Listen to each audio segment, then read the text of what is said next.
ইউসুফ খান নামৰ এগৰাকী যুৱকৰ বিৰুদ্ধে মঙলবাৰে দিনৰ 2 বজাত ঢেকিয়াজুলিত ক্ষোভিত হৈ পৰে সনাতনী বীৰ হিন্দু সেনাৰ অসম প্ৰান্তৰ সহপ্ৰমুখ মণিকণ দাস। মণিকণ দাসে আজি অভিযোগ উত্থাপন কৰি কয়, ইউসুফ খান নামৰ যুৱকজনে ঢেকিয়াজুলিত বিগত বহুদিনৰ পৰা বাখৰ পাতি নানান অসামাজিক কাম কাজ চলাই গৈছে। আনকি ইউসুফ খানৰ নাগৰিকত্বৰ ওপৰতো আজি অভিযোগ আনিলে হিন্দুত্ববাদী নেতা মণিকণ দাসে। এটা আফগানিস্তান ল'ৰা ইউসুফ খান বোলা দীৰ্ঘদিন ধৰি ঢেকিয়াজুলিত আছে, কিন্তু বিভিন্ন ধৰণৰ অভিযোগ আমি পাই আহিছিলোঁ। ই অপকৰ্ম, নাৰী ব্যৱহাৰৰ লগত জড়িত আৰু কিছুমান বিভিন্ন বেয়া কামৰ লগত জড়িত বুলি থকা বুলি আমি আৰক্ষী থানাত কেছো দিয়া আছে। কিন্তু ই এতিয়ালৈকে আৰক্ষী থানাত বাচি আছে মুকলি আকাশৰ তলত কাজ স্বচ্ছতায়াত। মই ইমিডিয়েট দীপক দাসক ঢেকিয়াজুলি শোণিতপুৰ জিলাৰ SP মহোদয় সনাতনী বীৰ নামৰ দাবী জনাইছোঁ, ইউসুফ খানক ইমিডিয়েট এৰেষ্ট কৰে যে ইমিডিয়েট এৰেষ্ট কৰি কি কাম কৰে আফগানিস্তানৰ পৰা, না কি কোন দুষ্ট চক্ৰৰ লগত এইবিলাক কাম চলাই আছে, কি কাম কৰি আছে, আৰক্ষী এটা উচিত তদন্ত হ'ব লাগে। আৰু বিশেষকৈ আজি ৰাতিপুৱা এটা মজিদ পটিল ল'ৰা এজনে, শিক্ষিত ল'ৰা এজনে ফেচবুক লাইভ দিছে।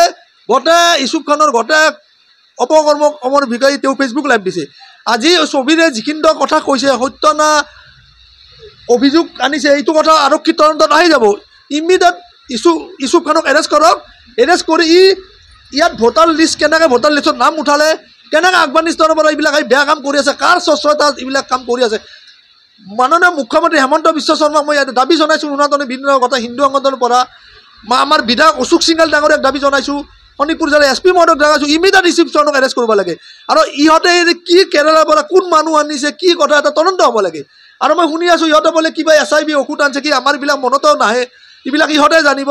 দুৰ্গা পূজাত বোলে মানুহ মাৰিব, কাক মাৰিব দুৰ্গা পূজাত, কাক এইবিলাক ইনজেকশ্যন দিব, এটা তদন্ত হ'ব লাগে। আৰু বিশেষকৈ মই এই ইউসুফ খানক অসিয়নি দিছোঁ, কিন্তু আমাৰ ল'ৰাৰ কিবা যদি এইবিলাক হ'ব লাগে বেমাৰ চেমাৰ ইনজেকশ্যনত, তই কিন্তু বাচিব নোৱাৰিবি। আগতে ক'লোঁ তোক আমি বিভিন্ন ধৰণৰ পৰা অভিযোগ আহি আছে, তই কি কৰি আছা অপকৰ্ম, তই কাৰ নেতৃত্বত কৰি আছা, কিন্তু আমি কিন্তু এতিয়া তোৰ কৰি চকু এতিয়া থাকিব, সদায় থাকিব। আৰু তই ভালক ভালে ঢেকিয়াজুলি এৰি দি, তোক কিন্তু তোৰ নিজৰ ভালৰ কাৰণে কৈছোঁ। তই যদি এইবিলাক কামত লিপ্ত থাকাম বুলি ভাবিছে, তই নিজৰ আফগানিস্তানত যা, পাকিস্তানত যা কৰি থাক। আৰু তই যদি ঢেকিয়াজুলিত যদি আমাৰ কোনোবা এজন ল'ৰা ক্ষতি হ'ব লাগে এইবিলাক কামত, তই কিন্তু ঢেকিয়াজুলিত থাকিব নোৱাৰিবি। এইটো কৈছোঁ। আৰু আৰক্ষী দীপক দাসকো ক'ব পাইছোঁ, ইমিডিয়েটলি এৰেষ্ট কৰক।